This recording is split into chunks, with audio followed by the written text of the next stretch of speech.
All right, welcome everybody to the October 29th contributor call. Just to kick things off, I guess. So we have some new faces too, and we could just go ahead and do introductions. I guess everybody go around. We'll start off, Lucas. Yeah, hi, I'm Lucas. I just finished my master in physics, and I'm hacking at nteract. Cool. And Brett. Yeah, Brett here at Netflix. Just started working with Kyle and company as a technical program manager. And Elijah. I'm Elijah. I'm at Netflix too. I've done some of the UI stuff. I've made the data explorer thingy, and yeah. Sweet. Oh man, the list keeps changing order. All right, and Michelle. Hello, I'm at Netflix. I lead the big data tools team, and one of the big areas of focus for us is notebooks. And Carol. I'm Carol Willing. I used to be employed full-time on Project Jupyter, and now I am doing some open hardware stuff and open source stuff in the Python world and nteract. Awesome. And I'm Kyle. Also at Netflix. And yeah, and I work on notebooks and nteract and various things across the ecosystem. But generally just want to make interactive computing better for everybody. So yeah, that kicks things off. In the last week, we've had lots of migrations from Flow to TypeScript, and we had a little bit of time on the call talking about, like before we actually started recording, why that started going on, with most of the reason being that the community support just isn't there for Flow anymore. And so that's been happening with lots of various folks. And then the whole kind of compound components for the media components are just about wrapped up, and I think the integration work is next, which is good because that'll lead to the passing the right props through for the data explorer. I give a little outline of kind of the why for a React tree for why we'll do it. I think I'll have to link that on the board. I'll share real quick. Boop. Just go ahead here.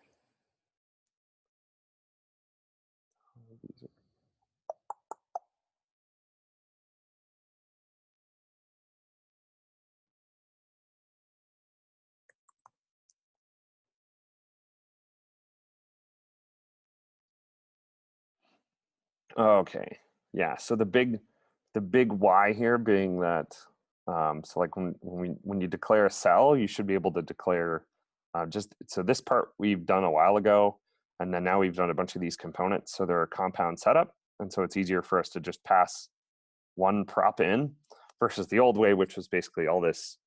You end up sending in a whole bunch of data that doesn't need to be sent into all of these components, and you end up having to thread through properties.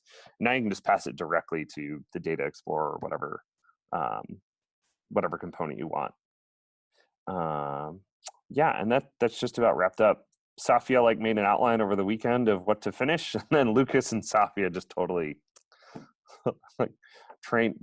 just steamrolled right on through it. So that finished up, which leaves us with it looks like some of the style stuff to bring out, and then bringing it into the main app component again. So that was that. Yeah, and I'll stop sharing now. So I think some of the other some of the stuff that Elijah was gonna go after, and I think was gonna sync with Brett on, is figuring out the full workflow parity with the Jupyter extension. And so we have a project board for that, which is just the public Kanban for it. Yeah. So got any plans there, Elijah? Not yet, no. I'm gonna sync up with Brett after this meeting coming up. We have an internal meeting that follows this weekly meeting, and then we'll figure out sort of a priority list to knock out. Did you have any ideas about it, Kyle? You always have ideas about things. I think I think the main thing is to like make a list of top 5, and just like each week we'll knock out a good set, like publicly document which ones we want to target for like the current sprint, and then say which ones you're going to go after or do, and then see if other people like generally across the whole community wants to tackle similar issues. Yeah. Hey, Kyle. Yeah. Which project does that fall under? Enhance the user experience. Let me. Oh, okay, that's cool. I got it.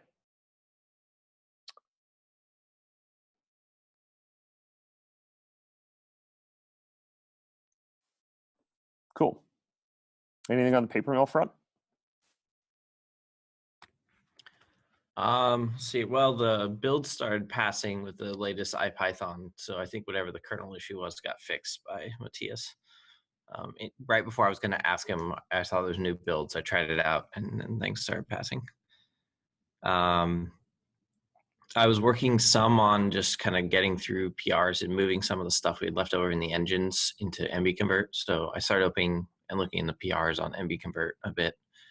In particular, we were like injecting in the logging in a way that like basically copied this big function. So I just did a little bit of refactor over the weekend. Otherwise, I haven't done a whole lot on the paper mill front. I did open the scrapbook repo though, which is an intent to sort of replace the record functionality in paper mill. So the like bare bones like directory structures there, and sort of the comments from the issue are on the README. So if someone wants to like start stabbing at or asking questions about that, it's a good place to point them, and I'll probably put more effort into that later in the next month or two. That's on the paper mill 1.0 goals, is to kind of figure out that story. So Cool. And then on my end, I'm working on the notebook storage and scheduling pieces. So part of that was creating the bookstore project, and I think I'll be posting more of the outline of like what pieces to go after, and kind of what order things either need to be done in, or which things can be done in parallel, and then continue to go after them. Some of it's going to be wrapping up UI work, and others of it is going to be like literal storage efforts. So yeah, that's it for me.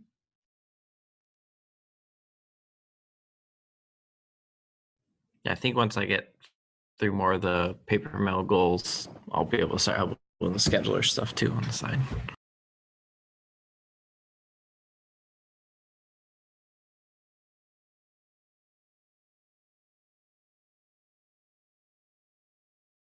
Cool. Well, I think we can call it early, unless Carol, you want to talk about the docs and where things are at. Like you and Safia met, but I know Safia couldn't make it this morning. Yeah, sure. Yeah, Safia and I talked yesterday and kind of have a working plan for like at least the next week or two. One of the things that we were trying to do last week was update like the meeting minutes repo, so that it was more like a project status, what's going on repo, and made it a little bit easier to keep track of which projects are under nteract, which ones are active, because that can sometimes be confusing. So there's still a little work there to be done. And then on the in the actual docs repo, that is going to be mostly where the contributor guide stuff is going to live. In terms of landing pages, it may refer back out to the mono repo on things, but I'm in the process of drafting a documentation contributor guide because I think it's important for people to know which tools we're using and where the different document components live and how to build them and that kind of stuff. And Shafia is still working on the tutorial, the end-to-end to build a play thing. So Sweet. I think we're in good shape. I think I like that you'll have the contributing guides all together, because we almost always have people that like want to come in and do Python, or they want to come in and do JavaScript, or they're not sure which one of the two they want to go after. So Right. And we can address that. So yeah. I always like Carol's inputs on the developer guides and stuff. It's always a thing like, oh, we should do this, and Carol's always on top of it. Oh, speaking of things to do, before you cut the next paper mill release, we need to update the rendering on PyPy. So not a big thing, but if you I can, remember we took a stab at it and didn't quite work, so I'll take a look. Yeah, but Yeah, I didn't know when you were going to cut. That's a good question. Basically, what's sitting there is engines and a few bug fixes, like minor things. So it probably makes sense to cut it. I've been using the code base with testing other things like MB convert changes and things, and locally I've been installed on the dev one. So I think it's probably fine to release it unless anyone else concerns. Yeah, I mean, I don't think there's a rush from the issue that I raised. So it's really more of when it feels stable to you and others. I think the engine stuff feels stable to me, and it has a few nice quality of life things that came with it. So it might make sense for me to cut a release in the next week. Cool. And that's all for me. And just an update on the NumFocus sponsorship. I've got the updated contract from Leah, and I shot that over to our legal team just to review, and then we should be signing that hopefully sometime this week once I hear back. And then that would put us as a, I forget the exact sponsorship level, but that would give us visibility with NumFocus, and then also give some funding for some of those documentation efforts.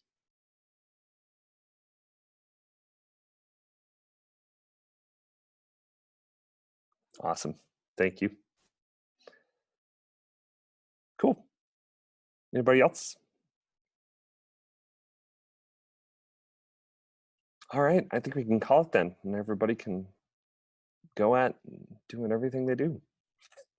Thank you, everyone. Thank you. Nice seeing you all again. Bye, everybody. Thank you. Bye.